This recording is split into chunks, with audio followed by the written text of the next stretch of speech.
Olá, sexto ano, sejam bem-vindos para mais uma aula de História. Sou a professora Roberta Duarte e estarei junto com vocês hoje pela viagem aí no mundo aí da história da Grécia Antiga.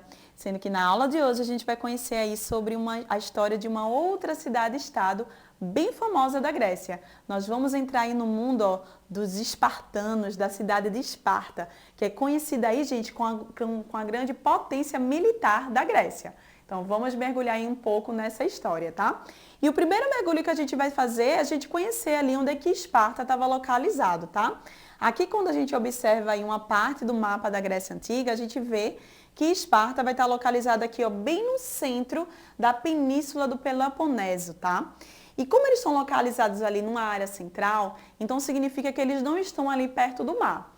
Então, todas as atividades econômicas e políticas deles vão estar centrados ali, realmente, eles vão ser grandes agricultores. Então, eles vão viver da agricultura. Até porque ali na península do Peloponeso, uma das grandes características é que o solo ele é muito fértil, ou seja, propenso, ajuda muito na questão da agricultura.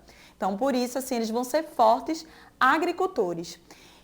E os espartanos, tá? Eles são descendentes aí dos povos dórios, que foram aqueles povos que participaram ali das primeiras invasões e participaram ali da formação da civilização grega lá no início dos tempos, tá? E qual é a característica principal deles, gente? Eles são ali conhecidos por serem um povo extremamente militar, um corpo extremamente militarizado. Eles não ligam muito para essa questão de teatro, cultura, cerâmica, não. A questão deles é preparar seu povo para a guerra. Então, vocês vão ver que a cidade, né, de espartana, ela é uma cidade mais simples, comparado, por exemplo, à cidade de Atenas, que tinha mais investimentos nessa questão estruturais, dos edifícios, das cerâmicas.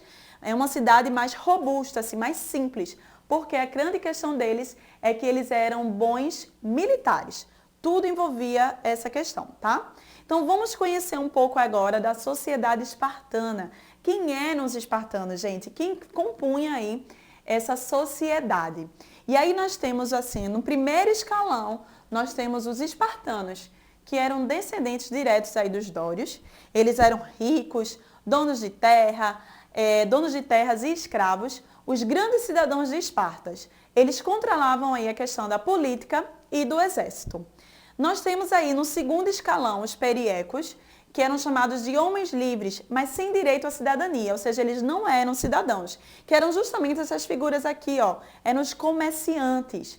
Então, eles faziam parte ali da sociedade ateniense, mas eles não eram considerados cidadãos, ou seja, eles não participavam ali das decisões políticas, tá? E viviam ali ao redor de Esparta, comercializando ali o que eles produziam. E por fim, nós temos ali os zilotas, que eram servos pertencentes ao Estado espartano.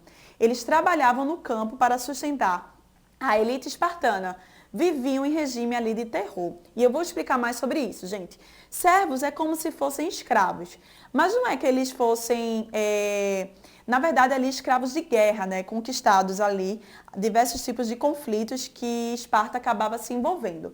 Eles também não eram considerados cidadãos, e embora representassem ali a maior parte da população, ou seja, enquanto houvessem, vamos supor, um número comparativo 100 espartanos, haveria ali 2.000 ilotas, ou seja, eles eram em quantidade bem maiores, mas eles viviam sendo aterrorizados pelos espartanos, que viviam, no caso, provocando diversos tipos de tortura, tanto psicológica e física, nessas pessoas. Então, por isso que eles viviam sempre ali com medo, né? E nunca infligiam as leis e sempre respeitavam ali os espartanos, tá?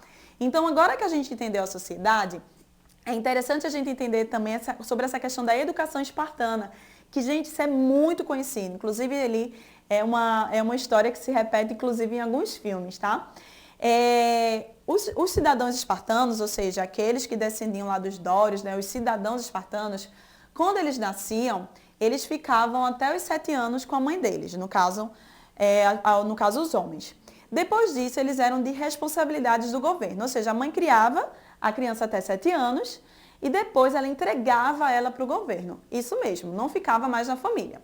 Ali dos 7 aos 12 anos, eles teriam um treinamento teórico, aprenderia ali sobre a cultura, sobre os costumes de Esparta, que será muito importante. E depois, a partir dos 12 anos, eles eram colocados ali num forte treinamento militar, que ia ali até mais ou menos 17, 18 anos. E esse treinamento militar, gente, ele era muito rígido, porque as crianças, por exemplo, elas eram despidas e elas tinham que viver por conta própria, ou seja, elas tinham que caçar para comer ou até mesmo roubar, matar pessoas caso se envolvessem ali em algum tipo de confusão. Então, eles sofriam com vários tipos de provocações, torturas e testes o tempo todo.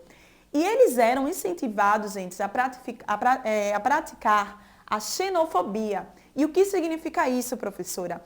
Significa a questão do preconceito contra estrangeiros.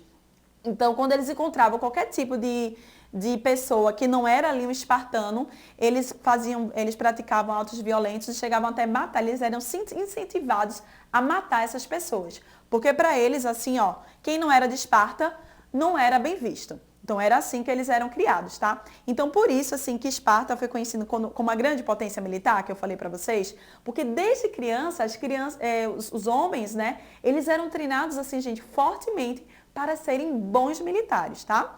Então, essa é uma característica bem interessante. E a política de Esparta, professora? Como é que era essa política? Deixa eu explicar para vocês.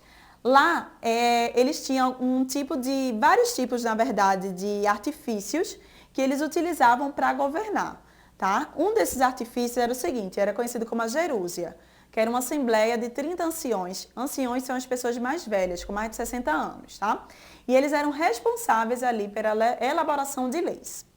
Nós tínhamos também uma diarquia. Vê, a gente já ouviu falar de monarquia, que significa mono, um, e diarquia significa que existiam 2 reis, tá?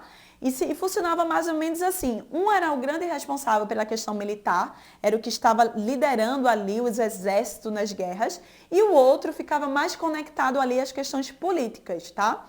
Na administração, no dia a dia. Então, quando um dos reis tinha que ir para a guerra, tinha outro rei que ficava para continuar ali administrando a cidade de Esparta. Nós tínhamos também ali a Ápela, que era uma assembleia de cidadãos, mas no caso cidadãos mais jovens, de mais ou menos 30 anos, que votavam aí as decisões, tudo que a Gerúsia decidia, eles votavam para ver se realmente iria funcionar. E por fim nós temos aqui o Éforato, que é composto por 5 éforos eleitos, 5 éforos são 5 cidadãos, tá? Que eram eleitos anualmente pela Ápela. E esses éforatos, essas 5 pessoas, eles andavam aí pela cidade de Esparta, vendo, né, se tudo aquilo estava funcionando, se as questões administrativas, econômicas e políticas estavam andando aí de acordo com as decisões. E esse tipo de governo, gente, como é que a gente caracteriza ele? Ele era um governo oligárquico, ou seja, na mão de poucos, na mão dos mais ricos. Era um governo de poucos. Ao contrário, se a gente for comparar com outras cidades-estado, no caso a cidade de Atenas, onde a gente tinha democracia, que a maior parte da população participava, aqui não. Poucas pessoas participavam. Então, era por isso que era chamado aí de um governo oligárquico, tá? E aí eu gostaria de chamar a atenção para outra questão da sociedade espartana, que eu acho super interessante, que é a posição da mulher na cidade de Esparta. As espartanas, gente, ao contrário das outras cidades e estados que não valorizavam as mulheres, em que as mulheres não eram consideradas cidadãs, em Esparta a mulher era considerada uma cidadã. E ela tinha muito poder. Vê que interessante. Elas tinham o direito de possuir e administrar bens. Elas, desde pequenas, elas aprendiam a ler, escrever, tocar música e dançar. Elas também recebiam, gente, treinamento físico, praticavam esportes e participavam de competições. Inclusive, era muito bom para uma mulher ela ser forte, ela saber lutar. Inclusive, isso atraía bons casamentos para elas, sabe? E outra coisa interessante também é que ela podia se separar. E mesmo que ela se separasse naquela época, vê lá, 2, 3 mil anos atrás, elas não perdiam os direitos delas. Elas continuavam podendo possuir e administrar seus bens. Então, vê que interessante, né? Ao contrário de outras cidades e estados da Grécia, né? Onde a mulher não era valorizada, aqui em Esparta elas eram valorizadas sim, tá? E agora a gente vai fazer aqui o nosso resumão aí do dia de hoje, né? Conhecendo aí um pouco aquelas palavras que resumem um pouco a história de Esparta, tá? Então, era uma sociedade aí militarizada, elas tinham uma educação muito rígida, O governo ele era oligárquico para poucos e eles praticavam muito, gente, a questão da xenofobia, que é a aversão, o preconceito contra os estrangeiros. Então, chegou o momento agora do nosso desafio. Vem comigo conhecer aí o desafio da aula de hoje. Esparta foi uma importante cidade-estado grega que ficou conhecida principalmente por ser um local formado por seu forte poder militar. Diante do que foi apresentado para vocês nesta aula, responda: qual era o nome dado aos guerreiros e cidadãos espartanos? E aí, gente? Segundo desafio, por que os guerreiros espartanos eram tão fortes e tinham tanto sucesso nas guerras e conflitos que eles se envolviam? E por fim, definam aí com 3 palavras quem eram as mulheres espartanas. E é isso, gente. Espero que vocês tenham gostado e, acima de tudo, aprendido muito, né, sobre a cidade de Esparta. Espero vocês aí na nossa próxima aula. Tchauzinho, sexto ano!